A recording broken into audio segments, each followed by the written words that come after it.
Olá, seja muito bem-vindo a mais esse treinamento, essa aula sobre eletrocardiograma. Esse que irá complementar a clínica do seu paciente, pois a clínica é sempre soberana. Bem, eu tenho a minha sequência para interpretar um eletrocardiograma, que na minha opinião é a mais simples e rápida, mas você pode utilizar a sequência que achar melhor. O importante é que todo eletrocardiograma, todas as derivações, sejam avaliadas, tá? Porém, antes mesmo de nós começarmos a interpretar o eletrocardiograma, nós precisamos saber se a calibração está normal, ok? E para saber se a calibração está normal, nós temos que vir aqui embaixo, que geralmente nos traçados de 12 derivações, a calibração está neste ponto aqui, tá? Em alguns outros pode estar diferente, mas na sua grande maioria está aqui. Este eletro, especificamente, não tem, porque quando eu escaneei o eletro, eu tirei a parte da calibração, tá? Como o eletro é meu, eu tenho o eletro, eu sei que está na calibração normal, tá?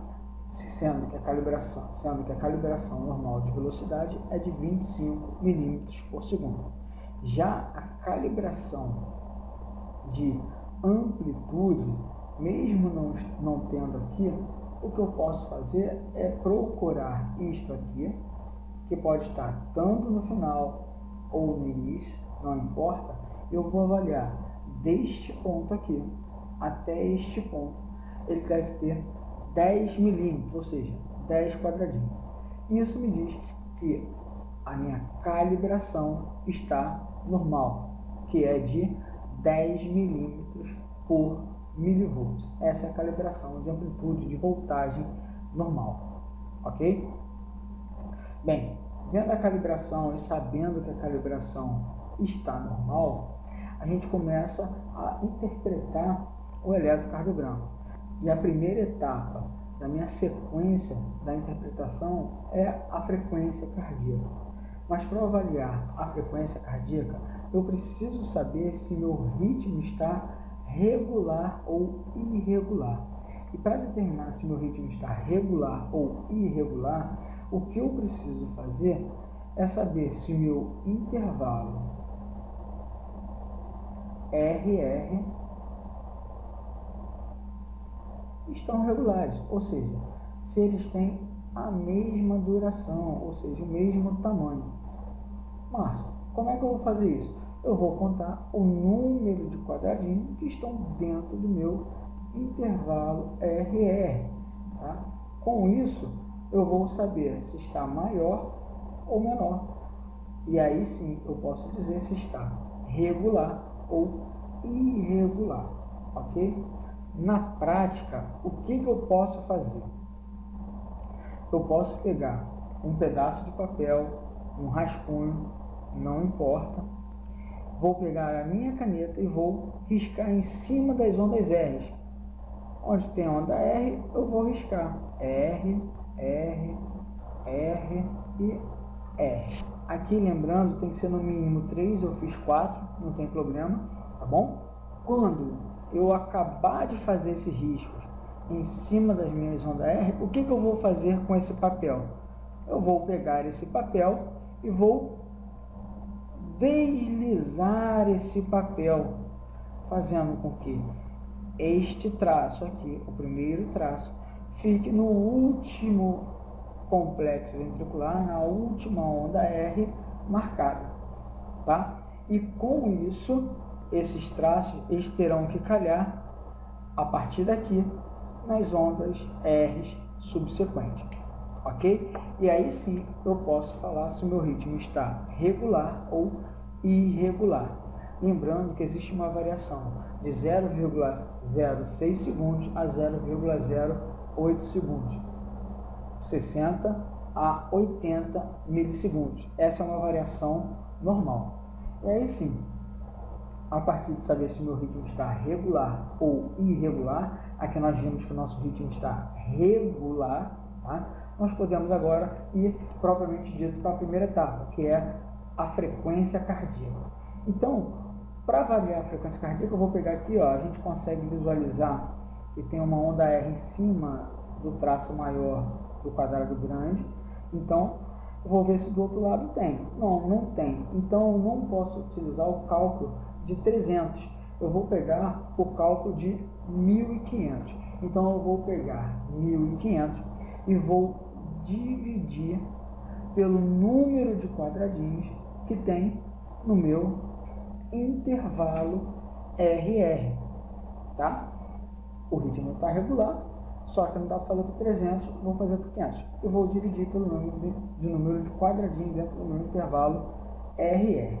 E aí, eu preciso saber quantos quadradinhos eu tenho. Então, aqui eu tenho 5 máximo. Por que 5? Porque dentro de um quadrado grande, eu tenho 5 quadradinhos. Então, 5, 10, 15, 20, 25, 31. Então, eu tenho 31 quadradinhos. Então, eu já sei que o cálculo vai ser por 1.500, então vai ser 1.500 dividido por 31 quadradinhos. Esse cálculo, ele nos dá um resultante de 48. Então, a minha frequência cardíaca, ela vai ficar de 48 batimentos por minuto, ok? Então, já finalizei a minha etapa referente à frequência cardíaca. Agora nós vamos para a segunda etapa, que é o eixo cardíaco, para determinar o eixo cardíaco, que é a deambulação, que nada mais é a prática para se determinar o eixo cardíaco, ok? E aí, o que eu vou fazer? Na deambulação, ou seja, para determinar o eixo cardíaco, a gente não utiliza o plano horizontal, nós só utilizamos o plano frontal, tá? E aqui nós iremos criar o nosso sistema hexaaxial, ok? Mas, por que sistema hexaaxial? Porque ele é formado por 6 derivações. As 6 derivações do meu plano frontal, que são D1, D2, D3, AVR, AVL e AVF, ok?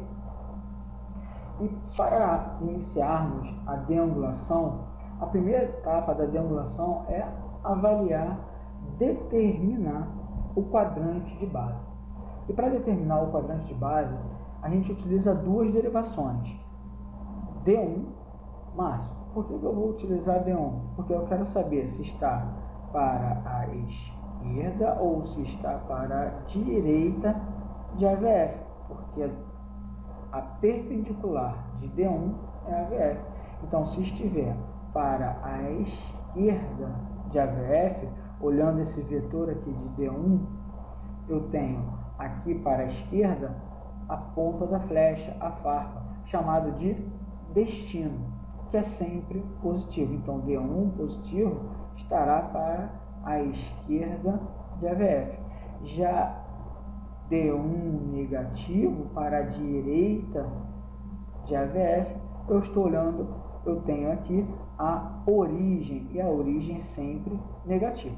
Então, olhando para a derivação D1, o meu complexo ventricular, o QRS, ele está predominantemente positivo.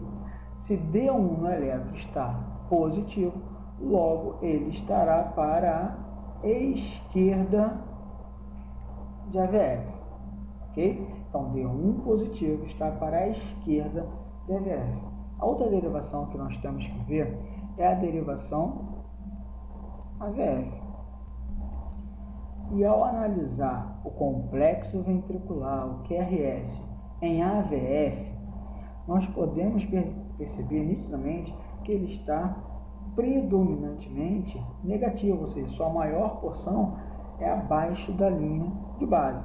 Lógico que a gente olhando para ele traçado, a gente consegue ver que ele está mais bem próximo da isoeletricidade, bem quase isodifásico, tá? mas conseguimos visualizar ainda que ele está mais negativo, mesmo sendo de baixa amplitude.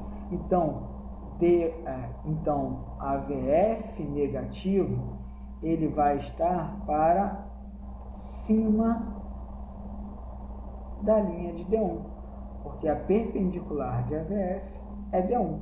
A AVF para baixo, olha aqui a ponta da flecha, a farpa, o destino é positivo. A AVF para cima da linha de D1, a origem é negativa. E uma coisa importante, agora surgiu uma interseção de D1 positivo com AVF negativo. Essa interseção é o meu quadrante de base. E o meu quadrante de base agora ele está de 0 a menos 90 graus. Então o meu quadrante de base agora ele é de 0 a menos 90 graus. Por quê? D1 positivo está para 0 graus. AVF negativo está para menos 90 graus. Meu quadrante de base de 0 a menos 90, ok? A segunda etapa da deangulação é determinar quais são as duas derivações dentro do quadrante. Bem, meu quadrante é de 0 a 90. Logo, as duas derivações dentro do meu quadrante são a AVL. Preciso falar que é positiva? Não. Aqui eu não estou vendo a ponta da flecha. Então, eu sei que a AVL aqui é positiva. E a outra derivação é D3. Porém, aqui D3 positivo é aqui. Aqui dentro do quadrante é negativo. Então, quando eu for me referir a esta porção aqui de D3, é a porção negativa de D3. Ok? Márcio, são essas derivações que eu vou olhar no elétron? Não, eu não preciso olhar essas duas derivações dentro do meu quadrante, que estão dentro do meu quadrante no elétron, porque eu já sei que a AVL está positivo.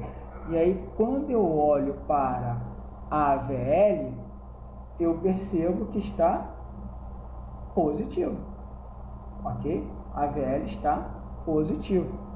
Da mesma forma que quando eu olho para D3, eu vejo que D3 está negativo. Como está aqui, ó.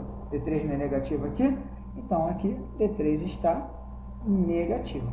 Ok? O que eu tenho que fazer é avaliar as perpendiculares das derivações dentro do meu quadrante. Mas por que eu tenho que ver as perpendiculares? Porque eu quero saber se, por exemplo, pegando aqui o exemplo de AVL, a perpendicular é D2. Se D2 está positivo, ou seja, se vai estar para baixo da linha de AVF, né? Para baixo da linha de AVF, D2 é positivo. Ou se vai estar para cima da linha de AVL, porque para cima da linha de AVL, D2 está negativo. Da mesma forma, vai ser quando analisarmos a perpendicular de D3, que é a derivação AVR, para baixo ou para cima. E ao final, nós conseguimos determinar o nosso eixo cardíaco. Então, a próxima derivação que nós vamos ver, por exemplo, vamos pegar aqui D3. É D3 que eu vou olhar no elétron? Não, eu vou olhar a sua perpendicular. E a perpendicular de D3 é a derivação AVR. E quando eu olho para AVR, eu percebo que a AVR está a sua maior porção está para baixo da linha de base, ou seja, a AVR está predominantemente negativo.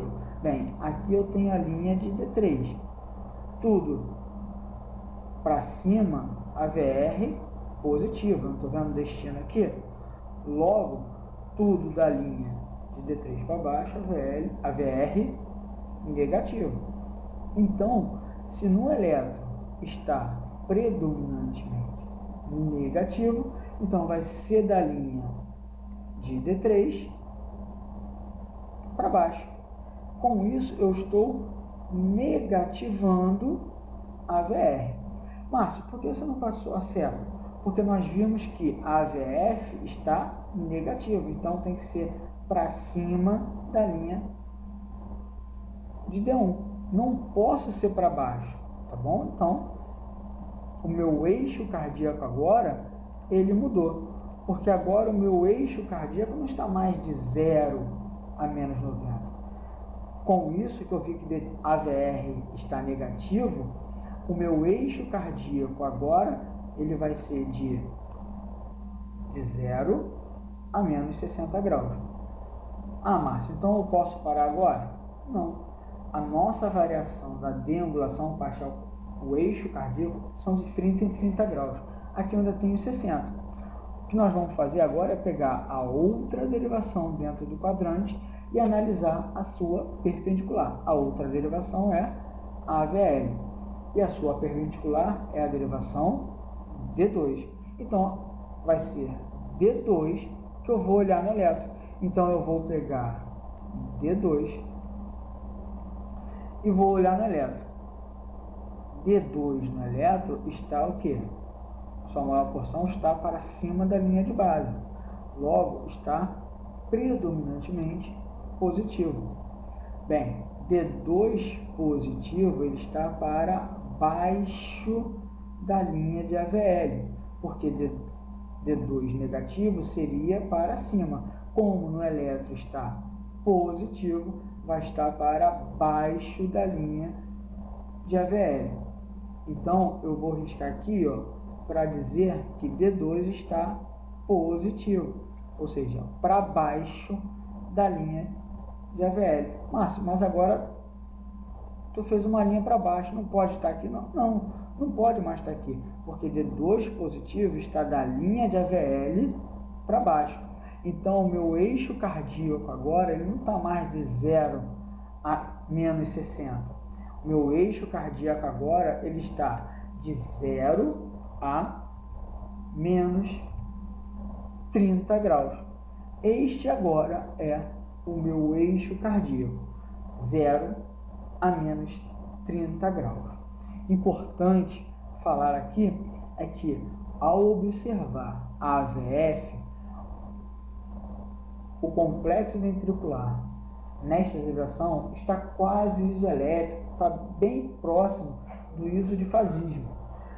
Com isso, a AVF quase isoelétrico e quase isodifásico, o meu eixo cardíaco está de 0 a menos 30, porém estará mais próximo de 0, porque a derivação próxima ao isodifasismo é a AVF. Com isso, fica mais próximo da derivação D1. Tá? Então, meu eixo cardíaco é de 0 a menos 30 graus, porém mais próximo de 0 graus. Ok? Então, essa etapa referente ao eixo cardíaco, nós acabamos de avaliar. A próxima etapa, que é a terceira etapa, é referente a sobrecargas. E quando a gente fala de sobrecarga, a gente está falando de crescimento, e crescimento é referente aos átrios. E também estamos falando em hipertrofias. Quando a gente fala de hipertrofias, nós estamos falando de ventrículos. Bem, vamos lá. Olhando para esse eletro, eu não vejo nenhuma alteração referente a crescimento atriais. Por exemplo, o crescimento atrial direito, ele aumenta a amplitude da onda. Tá? E eu não vejo nenhuma onda P, né? Átrio é P, nenhuma onda P maior do que 2 quadradinhos e meio. Tá? Com isso, eu não tenho aumento da minha onda P. Então, eu posso falar que eu não tenho crescimento atrial direito. Outra situação também é referente ao crescimento atrial esquerdo, que essa alteração, a principal característica é o quê? O aumento da duração da onda P, que deveria ser maior que 0,12 segundos, ou 120 milissegundos, 3 quadradinhos. Tá? E eu não vejo nenhuma onda P maior que 3 quadradinhos, tá bom? Então, eu já posso falar aqui que eu não tenho crescimentos atriais. Referente à hipertrofia, olhando aqui, seguindo o índice de Holm-Estes para hipertrofia ventricular esquerda, que segue uma sequência de critérios, que são 6, eu não vejo aumento da amplitude, tá? Que é o primeiro critério. Eu não tenho o padrão de sobrecarga sistólico chamado padrão strain, eu também não tenho essa alteração. Eu não tenho o terceiro critério, que é referente ao crescimento atrial esquerdo, observado na derivação V1, que é o índice de Moles. Eu não tenho essa alteração. Eu também não tenho o desvio do eixo para a esquerda, mas está de 0 a menos 30. Mas o verdadeiro desvio para a esquerda é além de menos 30. E eu não tenho essa alteração, ok? A outra alteração seria o TAV aumentado. O meu TAV tem menos de um quadradinho, então eu também não tenho o TAV aumentado. Vamos ver aqui na precordial esquerda auxiliar, V5, não está aumentado o meu TAV. E a duração do meu complexo ventricular. Se a gente observar que terminou aqui, ó, um quadradinho, 2 quadradinhos. Se a gente puxar bem, 2 quadradinhos e meio, ou seja, é a duração normal, que é de 0,10 segundos ou 100 milissegundos, tá bom? Então, não tem alteração para a hipertrofia ventricular esquerda. Da mesma forma, eu não tenho essas mesmas alterações para a hipertrofia ventricular direita, que é o aumento da amplitude da onda S em precordial direito auxiliar, sobrecarga sistólica de cabelo, o padrão strain em precordiais direitas, desvio do eixo para a direita, nós já vimos que o nosso eixo está normal, além de 120 graus, não está aumentado. O TAV em precordiais direitas também não estão aumentados, então eu não tenho hipertrofia ventricular direita. Então essa etapa de sobrecargas, ela também está negativa. A quarta etapa é referente a arritmias. Quando a gente fala de arritmia, nós estamos falando de arritmias sinusais, atriais, juncionais e ventriculares, ok? Bem, aqui o que nós precisamos saber é se o nosso ritmo está regular ou irregular. Isso nós já vimos que está regular. O nosso ritmo está regular.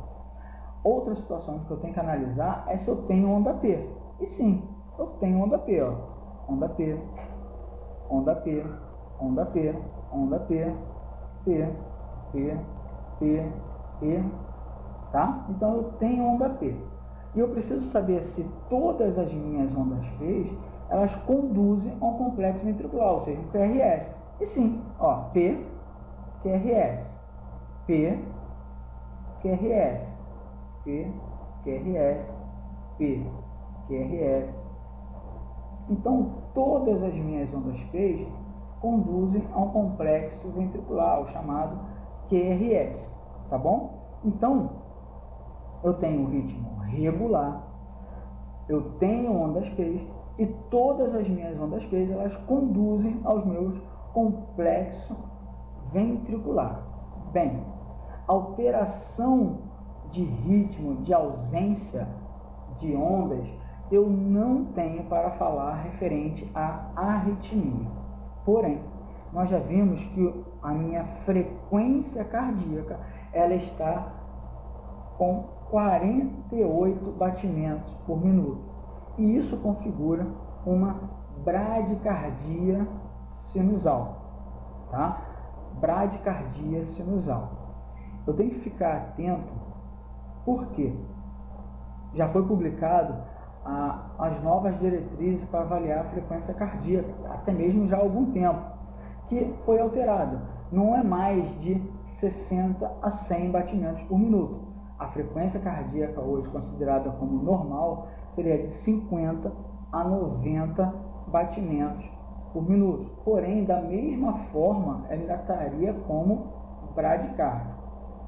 Mas, na nossa prática, nas instituições que nós trabalhamos, essa avaliação da frequência cardíaca ainda não foi mudada. Ainda continua sendo de 60 a 100. Então, nós ainda utilizaremos de 60 a 100. Porém, é bom a gente estar sempre atento que já foi mudado, tá bom? Então, essa etapa de arritmias, nós temos uma bradicardia sinusal.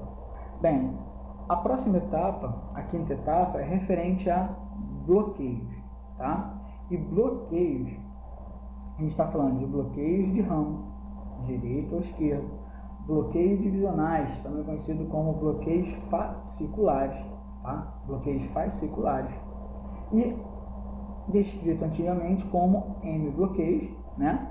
E os bloqueios atrioventriculares, seja de primeiro, segundo e de terceiro grau, tá bom? Os bloqueios atrioventriculares, quase como um todo, eu já posso excluir só do que nós acabamos de falar, tá vendo?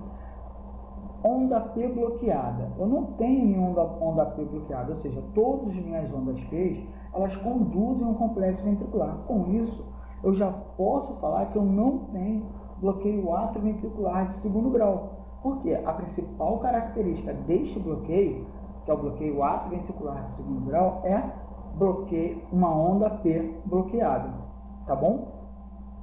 Bloqueio atrioventricular de terceiro grau. Bem, as ondas P batem na sua frequência e os ventrículos batem em uma frequência totalmente separada um do outro.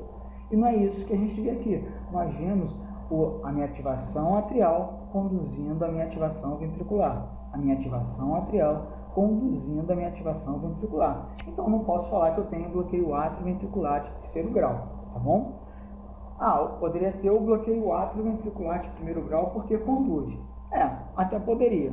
Porém, quando a gente avalia aqui este ciclo cardíaco, notem que o início da onda P até o início do meu complexo QRS, que é o chamado intervalo PR, que tem que ser de 0,12 segundos ou 100 milissegundos até 0,20 segundos ou 200 milissegundos. Ou seja, um quadrado grande. Este intervalo PR, ele está dentro de um quadrado grande. Logo, ele não tem aumento na sua duração. Então, eu já posso falar que eu não tenho bloqueio atrioventricular de primeiro grau, tá bom? Bloqueios divisionais, ou também chamados como bloqueios fasciculares. A sua principal característica, além da sua morfológica, né, mas a principal é o verdadeiro desvio do eixo, seja para a esquerda, além de menos 30 graus, ou para a direita, além de 120 graus. Nós já vimos que nosso eixo cardíaco está de 0 a menos 30, porém mais próximo de zero. Logo, eu não tenho o verdadeiro desvio para a esquerda. Então, eu não tenho bloqueio divisional, tá bom? O último bloqueio seria o bloqueio de ramo, tá? E aí o bloqueio de ramo é interessante porque a sua principal característica é o aumento, o alargamento do meu complexo ventricular, que tem que ser de 0,10 segundos, 100 milissegundos, ou seja, 2 quadradinhos e meio. E aqui, ó, se a gente for analisar, eu tenho 2 quadradinhos, ó, certinho, 2 quadradinhos e um pontinho, 2 quadradinhos e meio. Eu não tenho aumento na duração do meu complexo ventricular. Mas Márcio, não é a morfologia que é a principal característica? Não, a principal característica é o alargamento do meu complexo ventricular. Para falar que está em bloqueio, não. A característica morfológica, ela vai diferenciar o bloqueio de ramo direito, que serão analisados principalmente nas precordiais direitas, com as alterações das precordiais esquerdas. Da mesma forma, principalmente vendo os bloqueios de ramo esquerdo, característica, né, morfológica, que serão vistas aqui e confirmadas com alterações mais específicas do outro lado, que é nas precordiais direitas. Então, a principal característica é o alargamento do complexo ventricular. Característica morfológica, diferenciação de bloqueio de ramo direito ou bloqueio de ramo esquerdo, tá bom? Bem, então essa etapa de bloqueio nós já vimos que não tem nenhum tipo de bloqueio. E aí a gente passa para a última etapa, a sexta etapa, que é a etapa referente ao infarto agudo do miocárdio. E lembrando as fases do infarto que são isquemia, lesão e necrose. E nós teremos que analisar as alterações nessas fases, que é alteração da onda T, referente à isquemia, alteração do segmento ST, referente à lesão, e alteração do complexo ventricular, mais especificamente da onda Q, referente à necrose, ok? E vamos lá, então, alteração referente à isquemia, onda T. Onda T, eu não vejo que está assimétrica, não vejo nenhuma onda T assimétrica. Ah, Márcio, está tendendo a simetria, pode até falar que está simétrica, só que ela está abaulada. Geralmente a onda T isquêmica, elas são apiculadas, seja ela positiva ou negativa, não importa, elas são apiculadas e simétricas, tá bom? E eu não vejo essas características nessas ondas T desse eletrocardiograma. Então, a alteração referente à isquemia do infarto, nós não temos nesse traçado. Outra questão, outra fase é a da lesão, que a gente vai avaliar no segmento ST. E aí eu preciso saber se tem avaliação referente a supradesnivelamento ou alteração referente a infradesnivelamento do segmento ST, tá bom? Bem, analisando aqui, não tem alteração do segmento ST, não, no plano horizontal, no plano frontal eu também não tenho, então alteração referente à lesão, ou seja, alteração do meu segmento ST, para saber se está acima da linha de base, ou seja, com supradesnível do segmento ST, ou abaixo da linha de base, se tem infradesnível do meu segmento ST, eu também não tenho. Então, a fase de lesão também foi negativa. Da necrose, a gente vê no complexo ventricular, mais especificamente na onda Q, né, patológica, aquela onda Qzinha alargada. Eu tenho aqui, ó, em V5, era para ter em V6, e em V6 nós não temos essa onda, pode ser alguma alteração eletrocardiográfica referente a infarto, mas eu não tenho, a gente está procurando necrose, onda Q patológica, eu não tenho onda Q patológica, aqui em D2 eu ainda tenho uma Qzinha, mas se você perceber, ela é bem pequenininha, bem estreitinha, da mesma forma em D1 e aqui também em AVL. Então são ondas Q que estão presentes no traçado eletrocardiográfico, só que são ondas Q não patológicas, tá bom? Ou seja, não tão alargada, maior que 0,04 segundos, que é a duração que tem que ter no máximo a onda Q. A partir disso, ela já está patológica, ou seja, já está alargada, eu posso pensar em necrose. Então eu não tenho essas etapas, essas fases do infarto. Porém, como eu tenho uma alteração do meu ritmo cardíaco, eu tenho uma bradicardia sinusal, Márcio, mas é sinusal, não importa. Toda e qualquer alteração eletrocardiográfica, inclusive as sinusais, podem ser a única apresentação do infarto, tá? Então, as alterações que eu tenho nesse eletro, elas não chamam atenção para infarto, mas eu tenho uma bradiarritmia, tá? Que é uma bradicardia sinusal. E eu tenho que saber o que vai determinar o eletro? Não, o eletro só tem uma bradicardia, pode ser um atleta.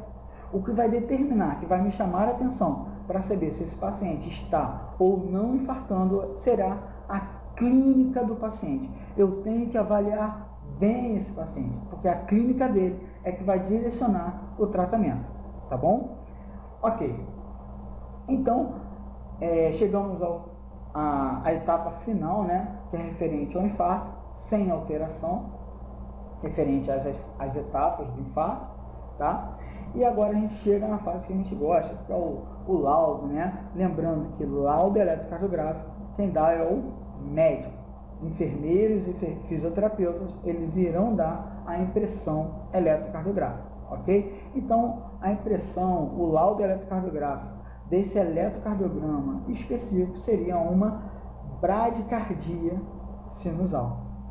Tá bom, gente? O laudo, a impressão eletrocardiográfica de bradicardia sinusal. Bem, chegamos ao final de mais uma interpretação eletrocardiográfica. Obrigado por assistir o vídeo até o final. Se inscreva no canal para receber mais vídeos como esse.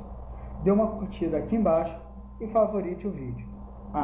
E se você achar que o conteúdo desse vídeo pode ajudar a um dos seus amigos, compartilhe esse vídeo com ele. Eu sou o Márcio Araújo, enfermeiro cardiologista. Bons estudos, boas práticas e até a próxima.